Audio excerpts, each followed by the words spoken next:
پھر اولاد ہوئی تو کہا وادی غیر ذی زرع میں چھوڑا، اللہ کا حکم مانا اور وہیں اپنی اولاد کو اور اپنی زوجہ کو چھوڑ چلے آئے، فلسطین میں آ کے آباد ہو گئے۔ فلما بلغ معہ السعی، قرآن بتاتا جب وہ چلنے کے قابل ہوئے، ایک روایت میں 7 سال 8 سال یا 9 سال عمر، بعض نے بلغہ سے بلوغت کی عمر مراد لی ہے۔ اب حکم ہوتا ہے جاؤ ملاؤ، لیکن یار میں جدہ گیا تو وہاں ایک دوست کے ہاں ٹھہرا، تو اس گھر کے اندر کھلونوں کی بوریاں تھیں، تو میں نے اس کو کہا کہ آپ یہ کوئی کاروبار کرتے ہیں؟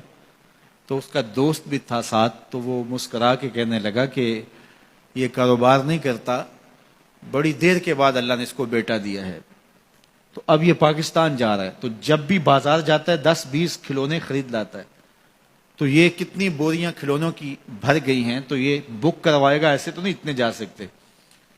تو یار اتنے عرصے کے بعد بیٹا ہوا اور باپ ملنے جا رہا ہے، تو اس نے کھلونے جمع کیے، لیکن یہ کیسا باپ ہے جس کو حکم ہوتا ہے اتنے طویل عرصے کے بعد بیٹے کو ملنے جا رہے ہو، ایک چھری لے لو، ایک رسی لے لو۔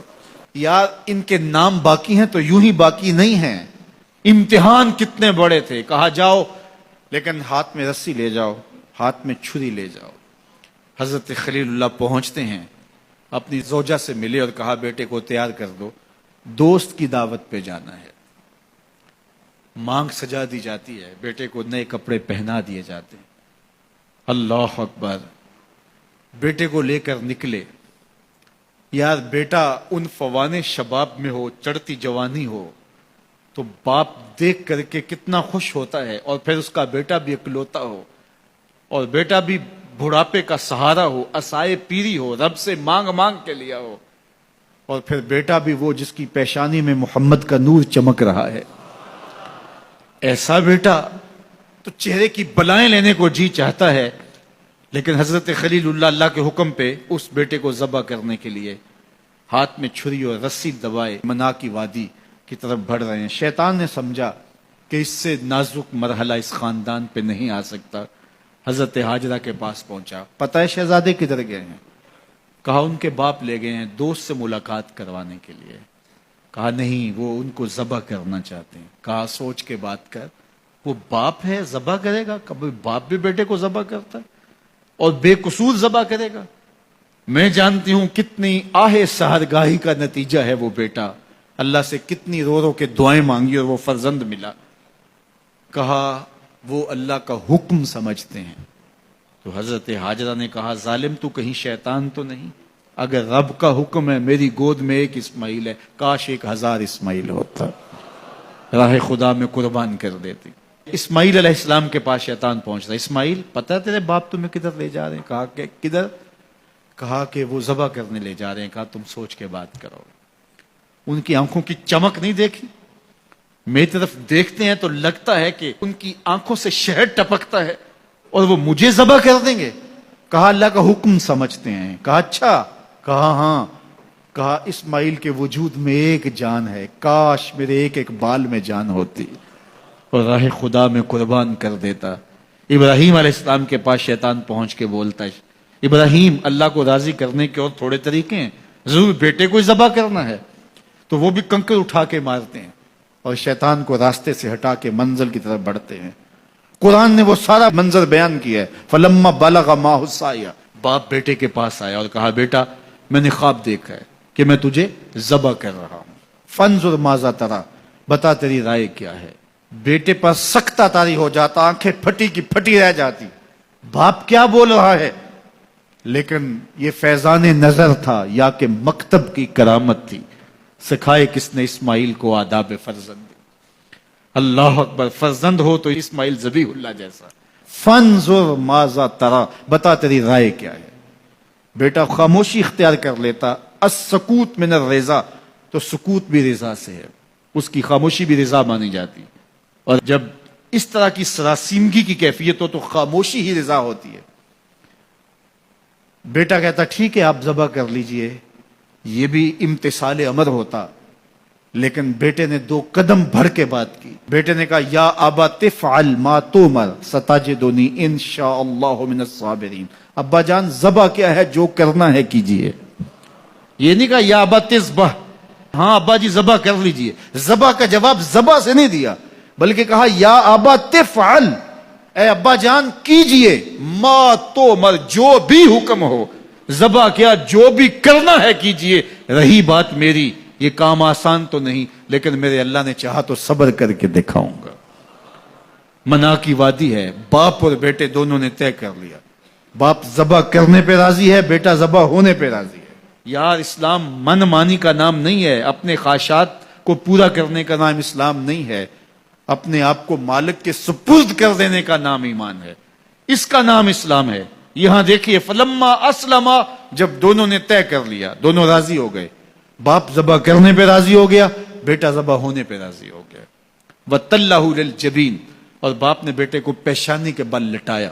قرآن نے وہ سارا منظر بیان کیا ہے، اس پر مفسرین کے دو قول ہیں، ایک یہ کہ الٹا لٹایا تاکہ کفا سے ذبح کروں، گردن کے پچھلے حصے پر چھری رکھ کے ذبح کروں گا، منمونا چہرہ میری آنکھوں کے سامنے نہ ہو اور میرے دل کے اندر کوئی جذبہ رحم نہ جاگے جس سے اللہ کے حکم کی تعمیل میں دیر ہو جائے۔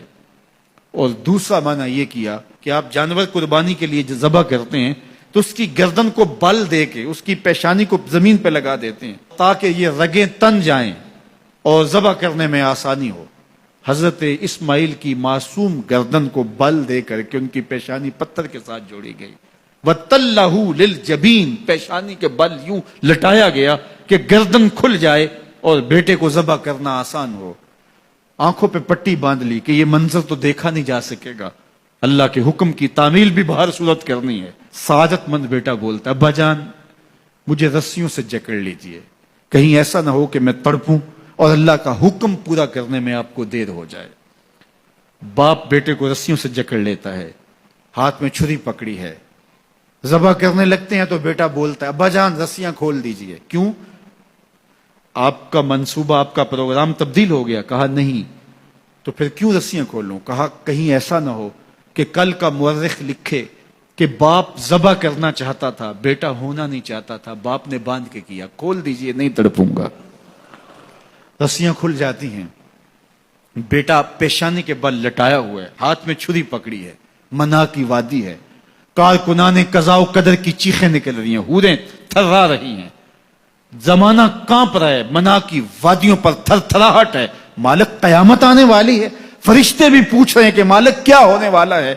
کہا تم کہتے تھے انسان کو پیدا کر رہا ہے، سجدے تو ہم کریں گے، ذرا میرے بندے کی ادا تو دیکھو، ذرا میرے بندے کا انداز محبت تو دیکھو، میری فرما برداری، انقیاد امر اور اطاعت اور امتثال امر کی مثال تو دیکھو، ذرا دیکھو میرا بندہ میرے حکم کی تعمیل کیسے کر رہا ہے۔ اللہ اکبر، کائنات آنکھیں جھپک رہی ہے، سورج منہ چھپا رہا ہے کہ یہ منظر دیکھا نہیں جا رہا، اور منا کی وادی تھر تھر کانپ رہی ہے کہ ایک بوڑھا باپ ہاتھ میں چھری پکڑے اپنے نونہال فرزند کو ذبح کرنا چاہ رہا ہے۔ عجیب منظر ہے کائنات کے اندر۔ حضرت ابراہیم آگے بڑھے، بیٹے کی گردن پہ چھری رکھی اور پوری قوت کے ساتھ چھری کو جنبش دی۔ اللہ اکبر، لیکن ایک بال بھی نہیں کٹا۔ پاس پڑے پتھر پر چھری کو مارا، لما تقطع یا سکین، چھری کاٹتی کیوں نہیں؟ تو چھری نے آواز دیا الخلیل یامرنی والجلیل ینہانی، خلیل مجھے کاٹنے کا کہتا ہے، رب جلیل کہتا ہے خبردار ایک بال بھی کاٹا تھا۔ کہا چھری تیرا کام تو کاٹنا ہوتا ہے۔ کہا حضرت آگ کا کام بھی تو جلانا تھا، جس نے آگ کو جلانے سے روکا تھا آج اس نے مجھے کاٹنے سے روک دیا۔ اس کا یہ مفہوم بھی نکالا جا سکتا تھا کہ میں نے تو چھری چلا دی، اب چھری نے کچھ نہیں کیا تو میرا کیا قصور۔ اللہ اکبر، دوبارہ چھری تیز کی اور حلق پر چھری کی نوک رکھی اور اپنا سارا وزن ڈال دیا، گردن کٹ گئی، خون بہنے لگا، اور دل میں تھا کہ اتنا بڑا کام جو میں نے کر لیا، لیکن جب پٹی کھولی تو دیکھا منظر بدلا ہوا ہے۔ جس کو بیٹا سمجھ کے ذبح کیا وہ بیٹا نہیں تھا، دمبا تھا، اور جبریل امین پاس کھڑے ہیں اور اسماعیل مسکرا رہے ہیں، بے ساختہ زبان سے نکلا اللہ اکبر۔ تو حضرت اسماعیل بولے لا الہ الا اللہ واللہ اکبر، جبریل بولے اللہ اکبر وللہ الحمد۔ اب یقین تھا کہ یہ سارا اہتمام ادھر سے، جبریل کا آنا اور دمبا پڑا ہے اور ذبح پڑا ہے اور جبریل امین موجود ہیں تو یہ یہی لے کر آئے ہوں گے، اور بیٹا مسکرا رہا ہے۔ یہ سارا منظر یہ قرینہ حالیہ بتا رہا تھا کہ یہ سارا الوہی ہے تمام ہے، رب نے قربانی قبول کر لی. لیکن صرف اتنا ہی نہیں ہوا کہ یہ قرینہ حالیہ آپ کو یقین دلاتا، بلکہ منا کی وادی چمکنے لگی اور وہی کے اجالوں سے پوری وادی روشن ہو گئی اور آواز آنے لگی وَنَادَيْنَاهُ يَا إِبْرَاهِيمُ قَدْ صَدَّقْتَ الرُّؤْيَا إِنَّا كَذَلِكَ نَجْزِي الْمُحْسِنِينَ. یہ منظر دیکھا تو ابراہیم ابھی کچھ سوال کرتے، کسی سے پوچھتے کہ یہ کیا ہوا، اتنے میں وہی نازل ہوئی، اے ابراہیم تو نے واقعی خواب پورا کر دکھایا. انا کذالک نجزی المحسنین، ہم اپنے بندوں کو یوں ہی صلہ دیا کرتے. تیرے بیٹے کو ذبح نہیں کروانا تھا تیرے ہاتھوں سے، ہم نے تیرا امتحان لینا تھا. بس ابراہیم تیرا امتحان پورا ہو گیا. ہم نے تیری سنت کو اب قیامت تک کے لیے باقی رکھا، قیامت تک کے لیے باقی رکھا. اور پھر خود میرا رب کہتا ہے سلام علی ابراہیم، ابراہیم تیرے اوپر سلام ہو.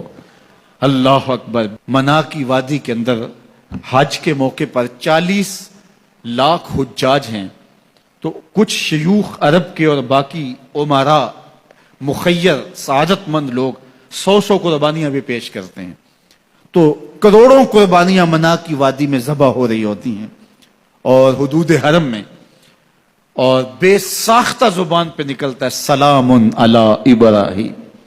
ہر سال یہ شور و غوغا ہوتا ہے کہ اس مرتبہ قربانی بہت مہنگی ہے، شاید زیادہ لوگ قربانی نہیں کر پائیں گے.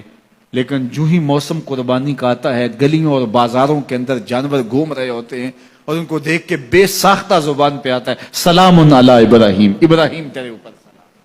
تو یہ کتنا بڑا امتحان تھا، کتنی بڑی آزمائش تھی، لیکن اس آزمائش سے سرخرو نکلے، نمبر بھی پورے 100 حاصل کیے، کامیاب اور بامراد اور کامگار ہوئے. آج ہمیں اس سنت کو باقی رکھ کر کے ہمیں وہ یاد تازہ کی جا رہی ہے کہ میرے ایسے بندے کہ جو میرے حکم پہ اپنی سب سے عزیز چیز بھی قربان کرنے سے گریز نہیں کیا کرتے.